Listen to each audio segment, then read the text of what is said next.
Welcome to Talk Tickers. Today, we're breaking down Caesarstone's Q2 2025 earnings report, which they released back on August 6th. And let me tell you, it is a tough story. We're going to dig in and figure out what these numbers really mean for the company. So, was this a quarter to forget? You bet. I mean, the headline numbers pretty much painted a picture of a really, really difficult quarter. They posted a significant miss against what analysts were expecting, and, well, you know what that means. It triggered a pretty negative reaction from the market. Let's start with the bottom line. Adjusted earnings per share came in at a loss of 33 cents. Now, the street was looking for a loss of 17 cents, so they missed that number by a whole 16 cents. That's not just a miss, that is a big miss. And unfortunately, the story doesn't really get any better when you look at revenue. It landed at just $101.1 million. That's well below the almost $110 million that Wall Street had modeled. So another pretty significant shortfall there. But honestly, it's the year-over-year numbers where things get really stark. You can just see intense pressure across every single key metric. Revenue, down over 15%. Adjusted gross margin got squeezed by a massive 410 basis points. And look at adjusted EBITDA.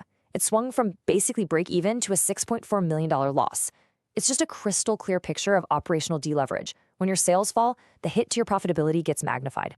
All right, so with numbers like these, the big question is, what's management going to do about it? How are they responding?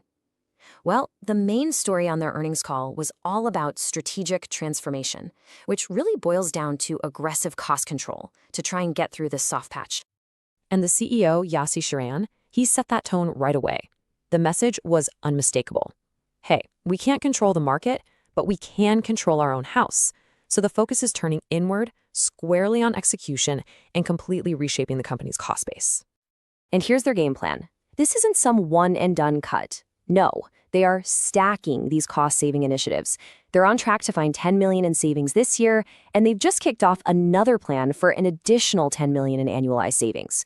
You put it all together, and they're talking about taking over $55 million out of their cost structure compared to 2022. The goal? It's pretty simple. Lower the bar for how much they need to sell just to break even. But it's not just about cutting costs, right? The strategy is a bit more nuanced than that. It's really a three-pronged attack. They're optimizing manufacturing by shifting over 70% of production. They're pivoting toward their porcelain portfolio, which they see as a growth area, and they're innovating to meet tough new regulations in places like Australia with new zero silica products. So it's a mix of cutting, pivoting, and innovating. Okay, so management has a plan, but what did the market think? How did Wall Street react to this whole transformation story, especially after seeing those weak numbers? Well, the market's verdict was swift and not good. The stock dropped 5.6% on the day of the announcement. Definitely not a vote of confidence. And this gets to the real heart of the issue. You have two different stories being told here. Management is talking about their medium-term savings plan, but investors, they're laser-focused on the here and now, the weak revenue and the growing losses. It seems the promise of saving money tomorrow just wasn't enough to outweigh the pain of today. Now, to really understand why investors are so skeptical, we need to pull back the curtain and look at the persistent risks that are weighing this company down. And the biggest one, the real elephant in the room, is this legal overhang.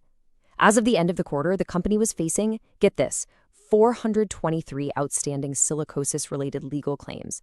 That is a huge number. And this isn't just some headline risk. It has a real price tag. The company's already set aside almost $45 million on its balance sheet for this. Now, they expect to get about $25.5 million of that back from insurance, which still leaves a net exposure of over $19 million. And that's not even counting the cases where they can't estimate the potential loss yet. So yeah, it's a big deal. You know, when you step back, the company is basically fighting a war on two fronts. On one side, you have this massive, highly uncertain legal overhang.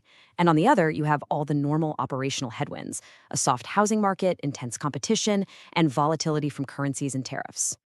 So let's put it all together. You've got the poor results, you've got this turnaround plan, and then you've got these major risks. What's our final take on Caesarstone? What's the call? For us, it all boils down to one simple question. Can these internal cost cuts be powerful enough to overcome this perfect storm of weak external demand and that massive, unquantifiable legal risk?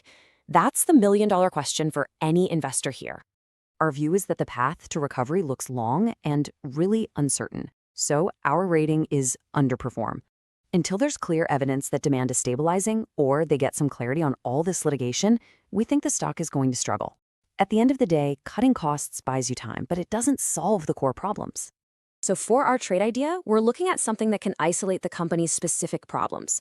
You could consider a pairs trade, shorting Caesarstone, betting against it, while going long a different, higher quality building products company that doesn't have this kind of legal mess. The whole point is to bet on Caesarstone underperforming its peers, while hedging out some of the broader market risk. And the key thing to watch? Any negative news on that litigation front could be a major catalyst.